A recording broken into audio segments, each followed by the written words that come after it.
नमस्कार, आप देख रहे हैं के न्यूज की खास पेशकश। मैं हूं आपके साथ यश शुक्ला और बात करेंगे मनोहर सरकार तरक्की अपार।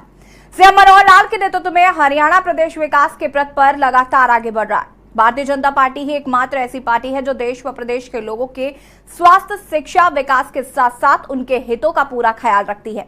हरियाणा के मुख्यमंत्री मनोहर लाल हरियाणा एक हरियाणवी एक मूल मंत्र पर चलते हैं। पूरे प्रदेश का बिना भेदभाव के विकास कर रहे हैं। मुख्यमंत्री मनोहर लाल के नेतृत्व में हरियाणा विकास की दृष्टि से लगातार आगे बढ़ रहा है। 8 वर्षों में किए गए विकास कार्यों की बदौलत हरियाणा की गिनती अब विकसित राज्यों में होने लगी है। जहां एक और प्रदेश का विकास हो रहा है तो वहीं दूसरी ओर मनोहर लाल भ्रष्ट अधिकारियों के खिलाफ सख्त कार्रवाई भी करते हुए नजर आ रहे हैं। देखिए हरियाणा प्रदेश के विकास पर एक खास रिपोर्ट।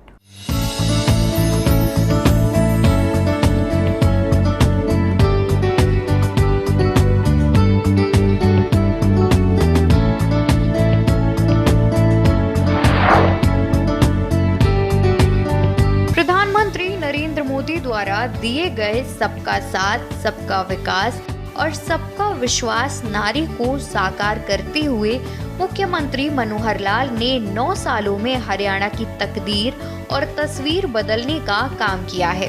मुख्यमंत्री पूरे प्रदेश के लिए मनोहर धन वर्षा करके विकास के कार्यों को गति दी है। मुख्यमंत्री का कहना रहा है कि भाजपा जो वादा करती है उसे हर हाल में पूरा करती है। सीएम मनोहर लाल ने कहा था कि पूरा हरियाणा मेरा परिवार है और उन्होंने समान रूप से प्रदेश का विकास करके ये सिद्ध कर दिया। सीएम ने बीते स्थापना दिवस पर प्रदेशवासियों की तारीफ करते हुए उन्हें बधाई भी दी थी। छोटा और पिछड़ा हुआ राज्य शायद ही कभी सफल हो पाएगा, लेकिन मुझे गर्व है अपने हरियाणा वासियों की मेहनत और संकल्प पर, जिसने सभी आशंकाओं को गलत साबित कर दिया। मैं हरियाणा के कर्मचारियों को भी विशेष बधाई देता हूं, जिन्होंने इसकी प्रगति में अपना योगदान दिया। आज हरियाणा में लगभग 4 लाख कर्मचारी हैं और आज 7वें वेतन आयोग की सिफारिशें लागू करने वाला हरियाणा पूरे देश में पहला राज्य है। भाइयों बहनों, जब हम प्रदेश की 57 वर्षों की विकास यात्रा के इतिहास का अवलोकन करते हैं तो हम पाते हैं कि प्रदेश ने विपन्नता से संपन्नता की अनेक मंजिलें तय की हैं। हरियाणा देश के क्षेत्रफल का मात्र 1.34% और जनसंख्या का 2.09% है, लेकिन आज देश की जीडीपी में हमारा योगदान 4% है। हमारी प्रति व्यक्ति आय बड़े राज्यों में सर्वाधिक लगभग 3 लाख रुपए है, जबकि 1966 में ये मात्र 343 रुपए थी। उस समय हमारा निर्यात मात्र 4,50,00,000 रुपए था, जो अब बढ़कर 2,50,000 करोड़ रुपए को पार कर गया है। प्रति व्यक्ति जीएसटी संग्रहण में हम बड़े राज्यों में अग्रणी हैं। विश्व की 400 फॉर्च्यून कंपनियों के कार्यालय हरियाणा में स्थित हैं। हरियाणा पहला राज्य है जिसने बीपीएल की वार्षिक आय सीमा 1,80,000 रुपए तय की है।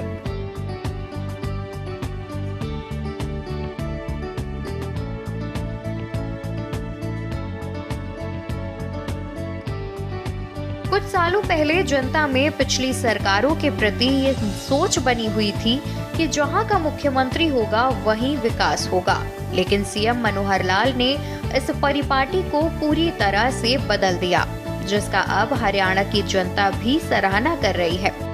सीएम के नेतृत्व में हरियाणा बदल रहा है। बीजेपी सरकार का जहां विकास पर फोकस है, वहीं भ्रष्टाचार पर नकेल कसने के लिए भी कारागार और साहसिक कदम उठाए गए हैं। मुख्यमंत्री ने कामकाज का ट्रेंड बदलकर नौकरियों से लेकर तबादले तक में पारदर्शिता कायम की है। यही नहीं, भ्रष्टाचार के खिलाफ भी मुख्यमंत्री मनोहर लाल सख्त रुख अपनाते हैं और किसी भी अधिकारी को बख्शते नहीं हैं। एक व्यक्ति ने एक असिस्टेंट जो माइनिंग के थे उनको उनके ऊपर एक आरोप लगाया गया कि उसने पैसों की मांग की है, और पैसों की मांग की है तो साथ में ये भी कहा है कि ये पैसे बहुत ऊपर तक दिए जाते हैं। तो इस प्रकार की सीधी कंप्लेंट जो मिली, हमने उसको सस्पेंड किया है और उसको तुरंत उसकी हाजिरी जो है चंडीगढ़ में डिपार्टमेंट के सामने लगेगी। फिर मुझे ही ब्रीफ करेंगे कि उसमें कितनी सत्यता है, कितनी नहीं है। उसके बाद उसके जो फाइनल कार्रवाई है वो उसके बाद की जाएगी। इसी प्रकार जो लोगों की ढिलाई थी उनको वार्न भी किया है कि समय पर इन चीज़ों को पूरा करें। अगर समय पर नहीं किया गया तो अभी तो नहीं, लेकिन उस समय की बीतने के बाद उनके खिलाफ फिर से कार्रवाई की जाएगी। सीएम मनोहर लाल की दूरदर्शी सोच के कारण डिजिटल इंडिया का सपना साकार हो रहा है। अब लोगों को दफ्तरों का चक्कर और बाबुओं की जी हुजूरी नहीं करनी पड़ रही है। मुख्यमंत्री की विकासात्मक सोच के कारण ही हरियाणा में जितने भी ऐप शुरू हुए हैं और उससे भ्रष्टाचार पर रोक तो लग ही रही है, साथ ही सरकार और जनता के बीच का गैप भी खत्म हो रहा है। सीएम की सोच से उपजी डिजिटल योजना का ही कमाल है कि हरियाणा के सरकारी दफ्तरों को दलालों और बिचौलियों से मुक्ति मिली। वहीं जनता के कठिन परिश्रम से कमाए गए धन की भी बचत हुई है। सरकार ने अपने कार्यकाल में इंसानों के स्वास्थ्य के साथ साथ पेड़ पौधों का भी ख्याल रखा है। प्रदेश के मेरे किसान भाइयों, हम सब अपनी खेती बहुत ही परिश्रम से करते हैं और उसकी उपज बाजार में बेचकर हरियाणा की आर्थिक एक प्रकार से स्थिति को मजबूत करते हैं। हम 14 फसलें एमएसपी पर खरीदते हैं और आज मैं विशेष तौर पर गन्ना उत्पादक किसानों के लिए ये जानकारी देना चाहता हूं कि अभी जो इस पिछले वर्ष का गन्ने का जो रेट 372 रुपया प्रति क्विंटल था, इसको हम बढ़ा करके इस वर्ष के लिए 386 रुपये प्रति क्विंटल जो अगेती वैरायटी है उसके लिए घोषणा कर रहा हूं मैं। और अगले वर्ष जैसा हम जानते हैं वो वर्ष जिन दिनों में गन्ने का रेट घोषित होता है उन दिनों में आचार संहिता लगी होगी, कहीं उसमें देरी न हो, इसके लिए विभाग से परामर्श करके अगले वर्ष का भी गन्ने का रेट आज ही 400 रुपया प्रति क्विंटल ये घोषित किया जाता है। वन एवं पर्यावरण संरक्षण के लिए प्राणवायु देवता पेंशन योजना के तहत 75 लाख से अधिक आयु के वृक्षों के लिए 2500 रुपए वार्षिक राशि तय की गई है। बिना खर्ची और पर्ची के मनोहर सरकार ने 1 लाख युवाओं को सरकारी नौकरी दी है।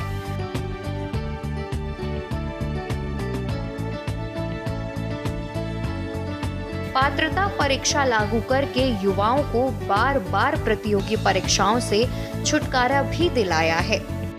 हरियाणा सीएम ने कहा था कि देश की आजादी के बाद सरदार वल्लभ भाई पटेल ने 562 रियासतों को भारत के संविधान के साथ जोड़ने का काम किया था। बचा हुआ कार्य प्रधानमंत्री नरेंद्र मोदी के नेतृत्व में अमित शाह द्वारा किया गया। प्रदेश में पहले की सरकारों ने भाई भतीजावाद और क्षेत्रवाद के लिए काम किया, लेकिन मनोहर सरकार ने भाई भतीजावाद और क्षेत्रवाद को खत्म किया। मनोहर सरकार ने शिक्षा के क्षेत्र में नए आयाम स्थापित किए हैं। प्रदेश में शिक्षा और विकास के एक से बढ़कर एक कार्य हुए हैं, तो वहीं छोटे प्रदेश में 28,000 किलोमीटर से ज्यादा सड़कों का निर्माण किया गया। पढ़ी लिखी पंचायत वाला सबसे पहला राज्य हरियाणा बना। सबसे पहले आयुष विश्वविद्यालय बनाने वाला राज्य भी हरियाणा ही है। देश की अर्थव्यवस्था में इतने छोटे प्रदेश का 4% योगदान है।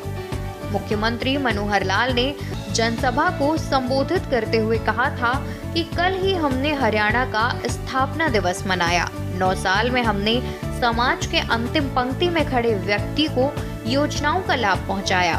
पिछली सरकारों में बिचौलिए काम करते थे, आज भी उनके लोग बाज नहीं आ रहे हैं। जातियों के खेल ने लोकतंत्र में आस्था को बिगाड़ा है।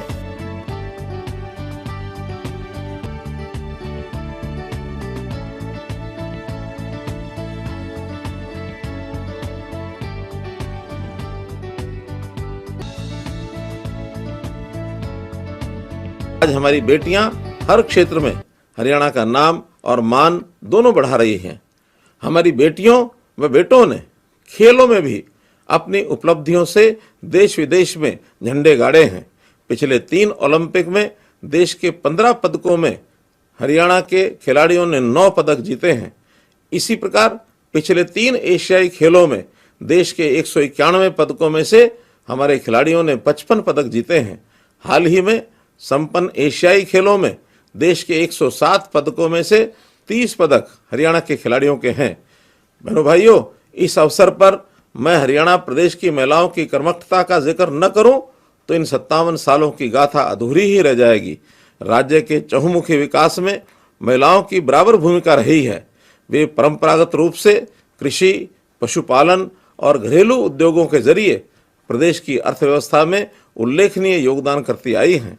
आधुनिक काल में हरियाणा की महिलाएं उत्पादन, विनिर्माण और विभिन्न उत्पादों के विपणन का काम पूर्ण दक्षता के साथ कर रही हैं और मुझे खुशी है कि हरियाणा के पढ़ी लिखी पंचायतों के सपने को साकार करने में भी महिलाओं का विशेष योगदान रहा है।